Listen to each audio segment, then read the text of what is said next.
until 444 BC by Ezra, and no, supposedly he found it in the temple or whatever. But no, I think it's highly implausible that this was written prior to the occupation of Palestine by the Persians and Cyrus. No, this was written ex post facto.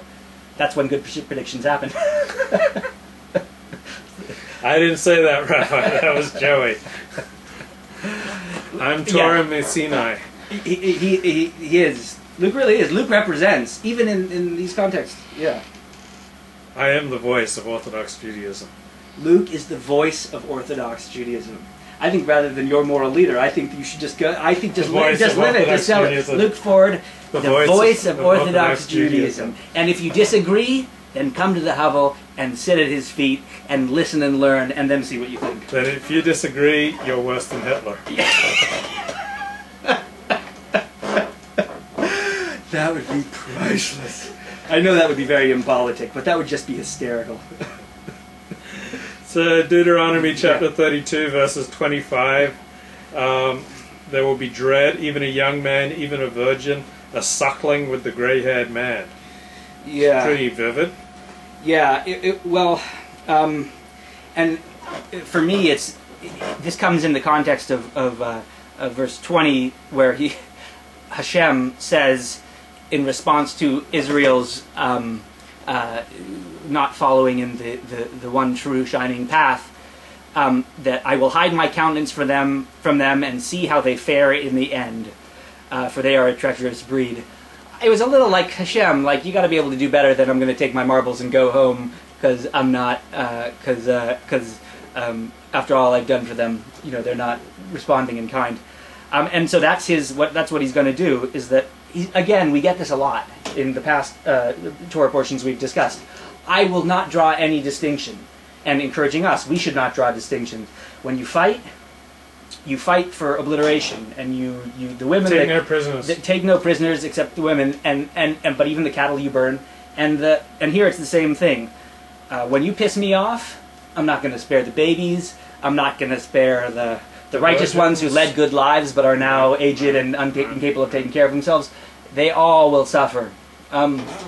So it's unholy, but it is what it is. So, I mean, we're supposed to imitate God, right?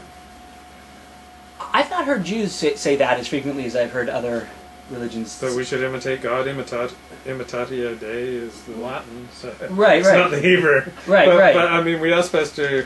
Well, Imitations of Christ is... I bought that for a friend, an evangelical friend, even though it was written by a Catholic. But yeah, I mean, did you say that? I mean, did you say... Yeah, you're supposed to walk in God's ways, like as God clothed the naked, Adam and Eve, we're supposed to clothe the naked, and like we're supposed to walk in God's ways. I mean, we're supposed to emulate God. I mean, what would Jesus do?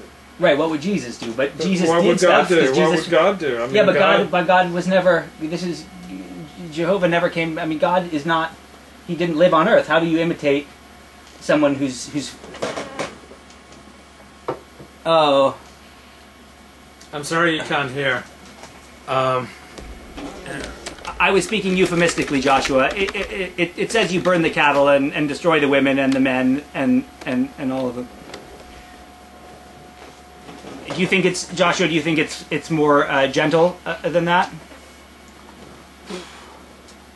Taking care of his creations. Well, there's something, I mean, God nurtures, but God takes vengeance as well. Yes, I mean, the God we see in Ha'azinu is a very... is an embittered God. He's very, very... now all I can see is Joey frozen into a strange pose. Oh. Okay, great. Thank God, she can hear now. And it was good. Joshua, the God, the Hashem of Ha'azinu is a very emotional God. He's a God that commands... throughout Deuteronomy, very, very complete vengeance on idolaters and on the lost sheep of Israel and so forth. I can't imagine that you read it differently. What do you... in verse 27, God is saying the Goyim shouldn't raise their hand in triumph and say it was not God who accomplished all this. So where he's afraid that will happen. Right. So when athletes say after they win a game, thank God, is that how would the God of the Torah feel about being invoked in athletic contests? Well, it depends on whose side he's on. I mean, he makes clear here that the reason that Hashem is afraid that should he allow Israel to be decisively defeated, that the enemies of Israel will think that it's because God is not such a hotshot after all. And so, I guess out of fear of a wounded pride, he says, so for that reason, I'm really going to fuck him up. But despite the fact that it's really not for you, you don't deserve it, but I don't want them to get too big for their britches. And I think that with athletes, so if you compare that to a fight with Mike Tyson and Lennox Lewis, and whoever wins is going to give a shout out to God for having helped them knock the other guy out.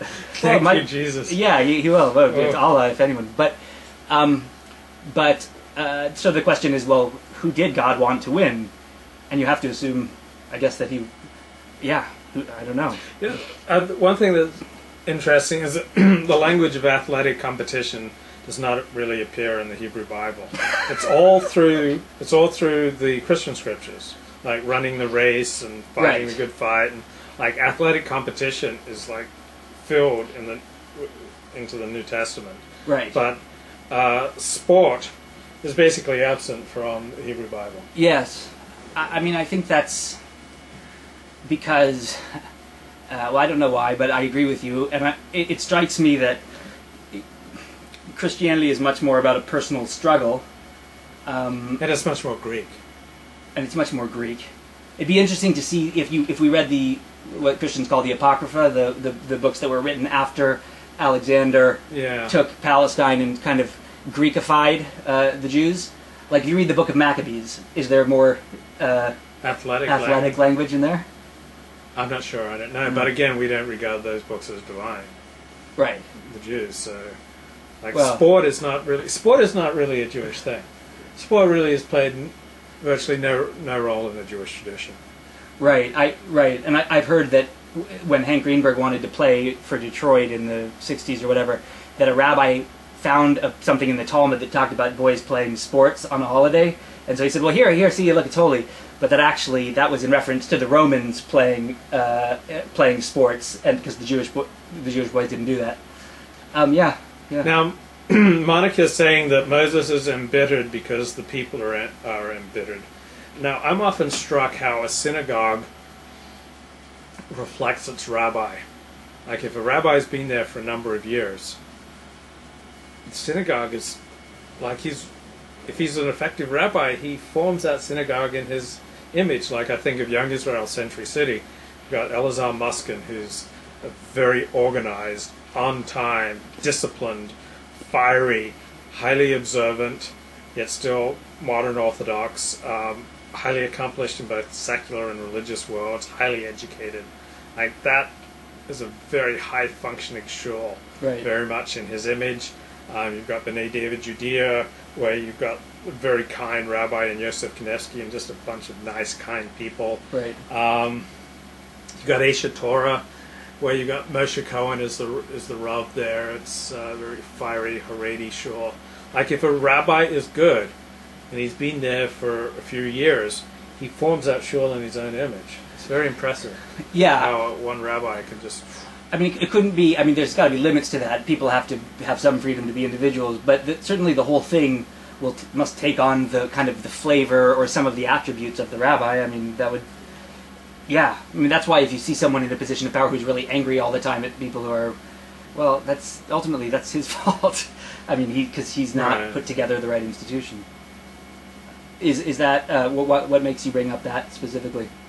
Because Monica said that Moses is angry is embittered because the people are embittered. Right. That Moses is kind of inheriting their traits rather than... I'm thinking the opposite of how, one man, Moses, can mold these 12 unruly tribes into a nation. Right. So, the people affect the leader, and the leader affects the people. Right. So it's never